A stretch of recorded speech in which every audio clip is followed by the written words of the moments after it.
নমস্কাৰ বন্ধুসকল কিয় কেনেকৈ ইউটিউব চেনেলটোলৈ আপোনালোকক পুনৰবাৰ স্বাগতম জনাইছোঁ। আজি আমি জাপানিজ কেণ্ডেলষ্টিক পেটাৰ্ণবোৰৰ মাৰু বজু কেণ্ডেলষ্টিকৰ বিষয়ে আলোচনা কৰিম।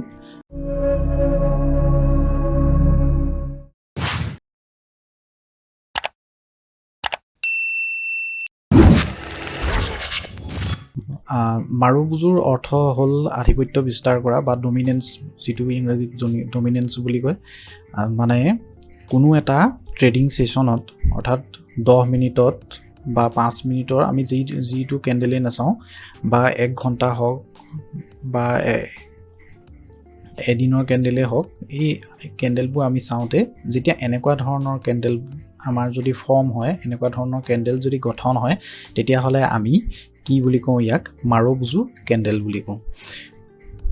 মাৰু বুজু কেণ্ডেলবোৰ ইয়াৰ এটা বৈশিষ্ট্য আছে, ই দীঘল হয়, কেণ্ডেলডাল দীঘল হ'ব আৰু ইয়াৰ শ্বেডো নাথাকে।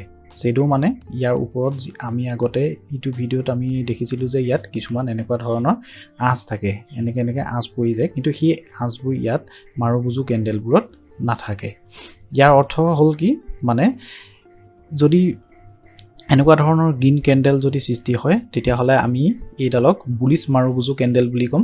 আৰু এই বুলিছ মাৰু বুজুডালৰ অৰ্থ এইটো হ'ব যে এইটো ছেশ্যনত সেই সময়খিনিত 10 মিনিটৰ, 5 মিনিটৰ, 1 ঘণ্টাৰ বা এদিনৰ চাওঁ, নহ'লে বা এমাহ বা আমি যদি 1 উইকৰো কেণ্ডেল চাওঁ, তেতিয়াহ'লে যদি এনেকুৱা কেণ্ডেল বনে, তেতিয়া আমি বুজিব লাগিব যে সেই নিৰ্দিষ্ট সময়ছোৱাত সেইটো ষ্টকৰ প্ৰাইচ ইয়াত অ'পেন হয় আৰু ই তললৈ এবাৰো অহা নাই, মানে ইয়াত পুৰা বায়াৰে কণ্ট্ৰল কৰিছে।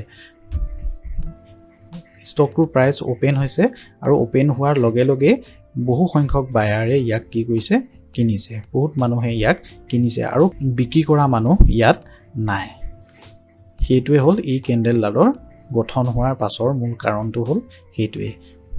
আৰু যদি এনেকুৱা ধৰণৰ কেণ্ডেল সৃষ্টি হয়, তেতিয়াহ'লে আমি বুজি পাব লাগিব যে এইডাল বিয়েৰিছ মাৰু বুজু কেণ্ডেল, আৰু সেই বিয়েৰিছ মাৰু বুজু কেণ্ডেলডাল এনেকৈ ওপৰত অ'পেনিং প্ৰাইচটো ওপৰত থাকিব আৰু সেই তেনেকুৱা নিৰ্দিষ্ট এটা ছেশ্যনত আমি কি বুলি বুজিব লাগিব যে তাত কোনো ধৰণৰ বায়াৰ নাই, মানে সেই ষ্টকটো কোনেও সেই মুহূৰ্তত বাই কৰা নাই।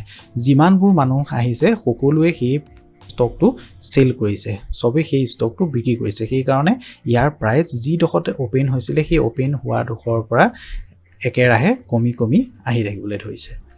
গতিকে ইয়াৰ পৰা আমি এনেকুৱা ধৰণৰ মাৰু বুজু কেণ্ডেল যদি বনে, বিয়েৰিছ আৰু বুলিছ মাৰু বুজু কেণ্ডেল যদি বনে, তেতিয়াহ'লে ইয়াৰ পৰা আমি কি সিদ্ধান্ত গ্ৰহণ কৰিব পাৰোঁ?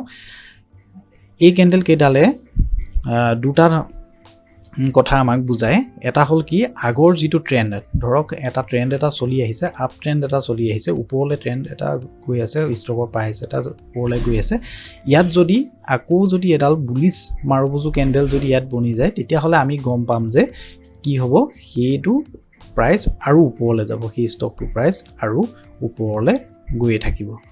সেইটো হ'ল মানে আগৰ ট্ৰেণ্ডটো বাহাল থাকিব। এইটো ট্ৰেণ্ড কণ্টিনিউৱেশ্যন পেটাৰ্ণ বুলি কয়। যদি এনেকৈ বনে, যদি আপ ট্ৰেণ্ডৰ পাছত যদি এডাল আকৌ বুলিছ কেণ্ডেল আহি যায়, তেতিয়াহ'লে কি হ'ব, সেই ট্ৰেণ্ডটোৱে কণ্টিনিউৱেশ্যন কৰিব।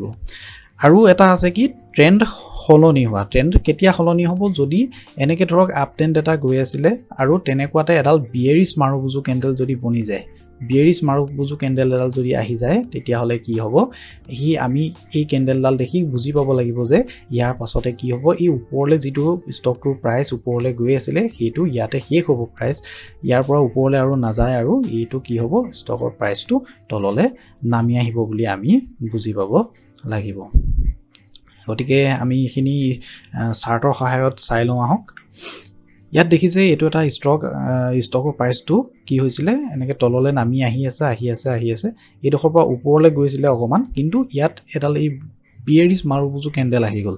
বিয়েৰিছ মাৰু বুজু কেণ্ডেলডাল আহি যোৱাৰ পাছতে কি হ'ল, ইয়াৰ ট্ৰেণ্ডটো আকৌ কণ্টিনিউ হ'বলৈ ধৰিলে, মানে ওপৰৰ পৰা তললৈ নামি আহি আছিলে প্ৰাইচটো, আকৌ এইডাল বিয়েৰিছ মাৰু বুজু কেণ্ডেলডাল বনি যোৱাৰ কাৰণে কি হ'ল, ইয়াৰ প্ৰাইচ পুনৰ তললৈ আহিবলৈ ধৰিলে। এইটো মানে কি হৈছে, ইয়াত ট্ৰেণ্ড কণ্টিনিউ হৈছে।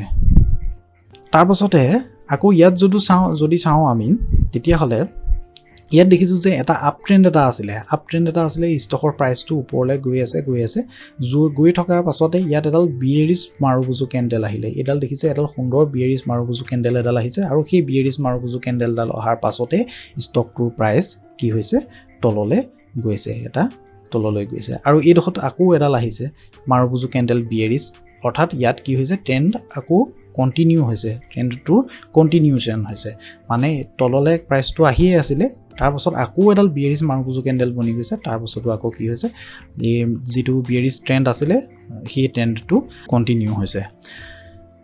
ঠিক তেনেকৈ ইয়াত যদি আমি চাওঁ এটা ডাউন ট্ৰেণ্ড চলি আছিলে, ষ্টকৰ প্ৰাইচটো তললৈ আহি আছিলে তাৰপাছত কি হ'ল এইডোখৰতে এডাল গ্ৰীণ মাৰুবুজু কেণ্ডেল বনিলে। গ্ৰীণ মাৰুবুজু মানে এডাল বুলিছ মাৰুবুজু কেণ্ডেল বনি গ'ল আৰু ইয়াৰ পৰাই কি হ'ল এই ট্ৰেণ্ডটো সলনি হৈ গৈছে। দেখিছে যে এনেকৈ ডাউন ট্ৰেণ্ড আহি আছিলে, ডাউন ট্ৰেণ্ড আহি থকাৰ পাছতে কি হৈছে ই লাহেকৈ ওপৰলৈ ষ্টকৰ প্ৰাইচটো ওপৰলৈ যাবলৈ ধৰিছে।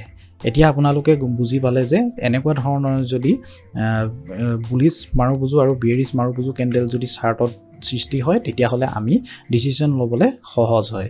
গতিকে ট্ৰেডিঙৰ ক্ষেত্ৰত আমি এনেকুৱা ধৰণৰ মাৰুবুজু কেণ্ডেল বনিলে এনেকৈ আমি কিছুমান ডিচিশ্যন ল'ব পাৰোঁ। আপোনালোকে চাৰ্টবোৰ অ'পেন কৰি চাই সেইবোৰত মাৰুবুজু কেণ্ডেল ক'ত বনিছে, কেনেকৈ মাৰুবুজু কেণ্ডেলডাল সৃষ্টি হোৱাৰ পাছত কি হৈছে, প্ৰাইচে কেনেকুৱা ধৰণৰ ৰিয়েকশ্যন কৰিছে সেইখিনি আপোনালোকে যদি চায় তেতিয়াহ'লে ইয়াৰ বিষয়ে ভালকৈ বুজিব পাৰিব। আশা কৰিছোঁ আপোনালোকে মাৰুবুজু কেণ্ডেলৰ বিষয়ে জানিব পাৰিছে। যদি ভিডিঅ'টো চাই আপোনালোকে কিবা নতুন কথা শিকিছোঁ বুলি ভাবিছে তেতিয়াহ'লে ভিডিঅ'টো লাইক কৰিব, শ্বেয়াৰ কৰিব আৰু চেনেলটো ছাবস্ক্ৰাইব কৰিবলৈ নাপাহৰিব। ধন্যবাদ।